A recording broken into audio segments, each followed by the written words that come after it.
നമസ്തേ നമസ്കാരം. ഇന്ന് വളരെ സിമ്പിളായിട്ടുള്ള വളരെ ഈസി ആയിട്ടുള്ള ഒരു ഡിഷാണ്.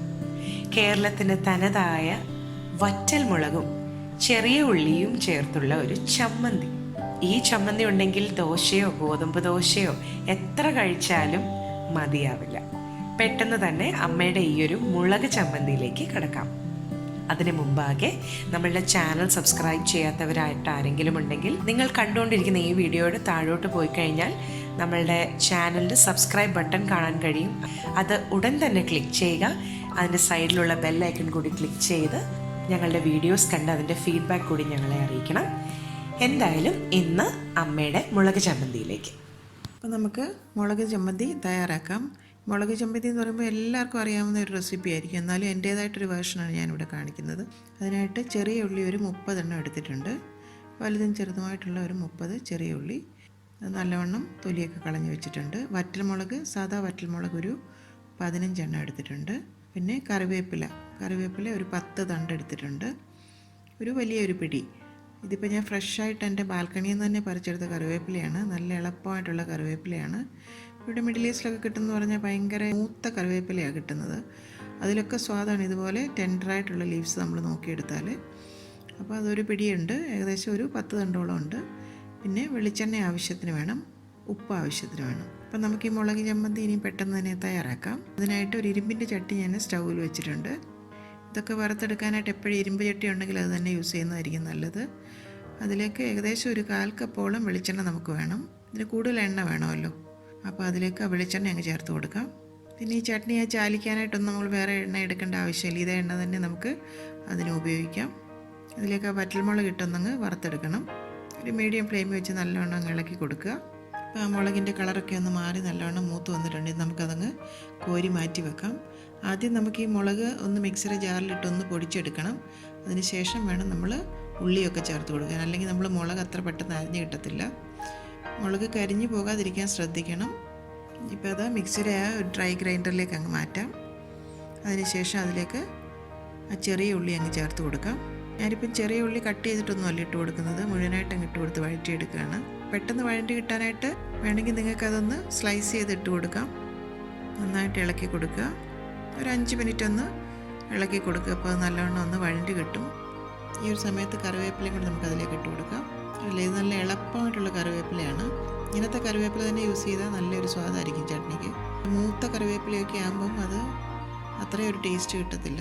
ഗൾഫിലൊക്കെ ആണെങ്കിൽ നമുക്ക് ബാൽക്കണിയിൽ ഒരു ചട്ടിയിൽ നമുക്ക് വളർത്തിയെടുക്കാവുന്നതേ ഉള്ളൂ. നമുക്ക് ആവശ്യത്തിനുള്ള കറിവേപ്പില അതിൽ നിന്ന് പറിച്ചെടുക്കാം. ഞാൻ കൂടുതലും എൻ്റെ കറിവേപ്പില തന്നെയാണ് ഇതുപോലെ കറിവേപ്പില ആവശ്യത്തിന് ഉപയോഗിക്കുന്നത്.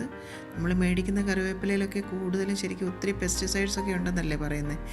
ചിലപ്പോൾ ഇതുപോലെ ഞാൻ കൂടുതൽ യൂസ് ചെയ്ത് കഴിഞ്ഞാൽ ചിലപ്പോൾ അതിൽ ഇലയില്ലാതെ വരും. ആ സമയത്ത് അത്യാവശ്യം ഞാൻ പുറത്തുനിന്ന് മേടിക്കാറുണ്ട്.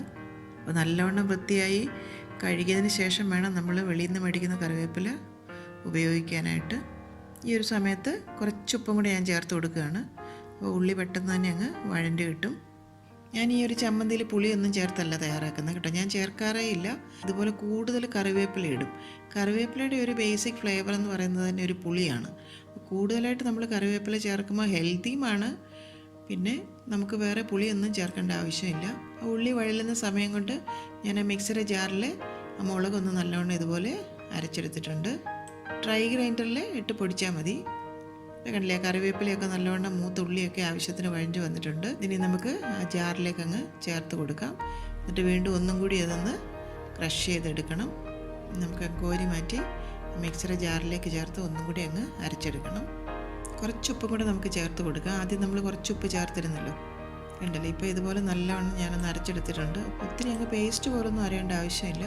ഇനി നമുക്കിതൊരു ബൗളിലേക്ക് അങ്ങ് ചേർക്കാം. കണ്ടില്ലേ, നല്ല അടിപൊളി മുളക് ചമ്മന്തി റെഡി ആയിട്ടുണ്ട്. നിങ്ങൾക്ക് എല്ലാവർക്കും അറിയാവുന്നൊരു സിമ്പിൾ റെസിപ്പി ആയിരിക്കും. എങ്കിലും ഞാൻ ചെയ്യുന്ന ഒരു വിധമാണ് ഞാനിവിടെ ഷെയർ ചെയ്തിരിക്കുന്നത്. ഞാൻ പുളിയൊന്നും ചേർത്തല്ല ഇത് തയ്യാറാക്കുന്നത്. ഇങ്ങനെ നിങ്ങളൊന്ന് തയ്യാറാക്കി നോക്കുക. ഇനി നമ്മുടെ ആ ചീനച്ചട്ടിയിൽ ബാക്കി വന്ന എണ്ണ നമുക്ക് അതിന് നടുവിലായിട്ട് അങ്ങ് ഒഴിച്ചു കൊടുക്കാം. കഴിയുന്നതും വെളിച്ചെണ്ണ തന്നെ ഇത് തയ്യാറാക്കി നോക്കുക.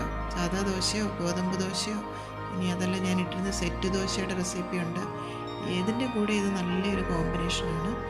പിന്നെ കപ്പയുടെ കിഴങ്ങിൻ്റെ കൂടെയൊക്കെ ഉള്ളൊരു റെസിപ്പി ഞാൻ വേറെ ഇട്ടിരുന്നൊരു മുളക് ചമ്മന്തി. അത് ഇതുപോലെ തൈരും കൂടെ ഒക്കെ ചേർത്തിട്ടാണ് തയ്യാറാക്കുന്നത്. ഞാൻ ഈ ഒരു മുളക് ചമ്മന്തി ഒരു 3 ദിവസം വരെയൊക്കെ പുറത്ത് വെക്കാറുണ്ട് കേട്ടോ. ഒട്ടും തന്നെ കേടാകാറില്ല. ഇനി ഫ്രിഡ്ജിൽ സൂക്ഷിക്കുകയാണെങ്കിൽ ഒരാഴ്ച വരെയൊക്കെ ഒട്ടും കേടാകാതിരിക്കും. അപ്പം നമ്മുടെ മുളക് ചമ്മന്തി റെഡി ആയിട്ടുണ്ട്. നിങ്ങൾക്ക് എല്ലാവർക്കും ഇത് തീർച്ചയായിട്ടും ഇഷ്ടപ്പെടും. എല്ലാവരും ഇത് ട്രൈ ചെയ്ത് നോക്കണം. പിന്നെ ഞാൻ ഒരു കാര്യം പറയാൻ പറഞ്ഞു, ഇപ്പോൾ ചെറിയ ഉള്ളിക്ക് പകരം വേണമെങ്കിൽ നിങ്ങൾക്ക് സബോള ചേർത്തിട്ടും ഇത് ചെയ്യാം. പെട്ടെന്നൊക്കെ തയ്യാറാക്കുമ്പോൾ ഞാനും അങ്ങനെ ചെയ്യാറുണ്ട് വീട്ടിൽ, സബോള ചേർത്തിട്ട് എളുപ്പം നമുക്ക് അരിഞ്ഞെടുക്കാമല്ലോ. ബാച്ചിലേഴ്സിനൊക്കെ ആണെങ്കിൽ ഈ ചെറിയ ഉള്ളി എപ്പോഴും ഒന്ന് പൊളിച്ചെടുക്കുക എന്ന് പറഞ്ഞാൽ അത്ര ഒരു ഈസിയായ കാര്യമല്ല.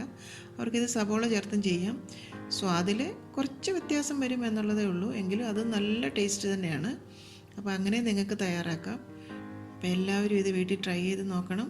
അതിനുശേഷം ഗോതമ്പ് ദോശയോ സാദാ ദോശയോ എന്ത് ദോശയുടെ കൂടെ ആണെങ്കിലും ഇത് നല്ലൊരു കോമ്പിനേഷനാണ്. അപ്പോൾ എല്ലാവരും ഇത് വീട്ടിൽ ട്രൈ ചെയ്തിട്ട് അഭിപ്രായം അറിയിക്കാൻ എന്തായാലും മറക്കരുത്. നിങ്ങളുടെ ഫീഡ്ബാക്ക് അറിയുമ്പോഴാണ് ഞങ്ങൾക്ക് ഏറ്റവും അധികം സന്തോഷം. ഞങ്ങളിടുന്ന ഒരു റെസിപ്പിയുടെ ഫീഡ്ബാക്ക് നിങ്ങൾ വഴി അറിയുമ്പോൾ ഉണ്ടാകുന്ന സന്തോഷം എന്ന് പറയുന്ന ഒന്ന് വേറെ തന്നെയാണ്. അപ്പോൾ തീർച്ചയായിട്ടും ഞങ്ങളെ അഭിപ്രായം അറിയിക്കാൻ മറക്കരുത്.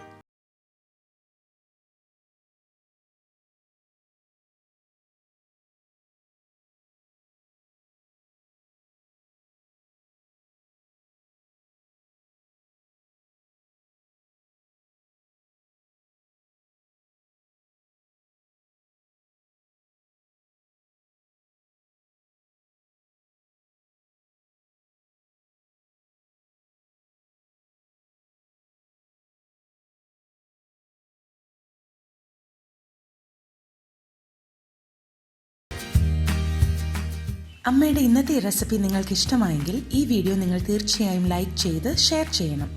ഒപ്പം തന്നെ കറി വിത്ത് അമ്മ സബ്സ്ക്രൈബ് ചെയ്യാനും ബെൽ ഐക്കൺ ക്ലിക്ക് ചെയ്യാനും മറക്കരുത്. പെട്ടെന്ന് തന്നെ ഞാനും അമ്മയും മറ്റൊരു റെസിപ്പിയുമായി എത്തും. അതുവരേക്കും നന്ദി, ഗുഡ് ബൈ.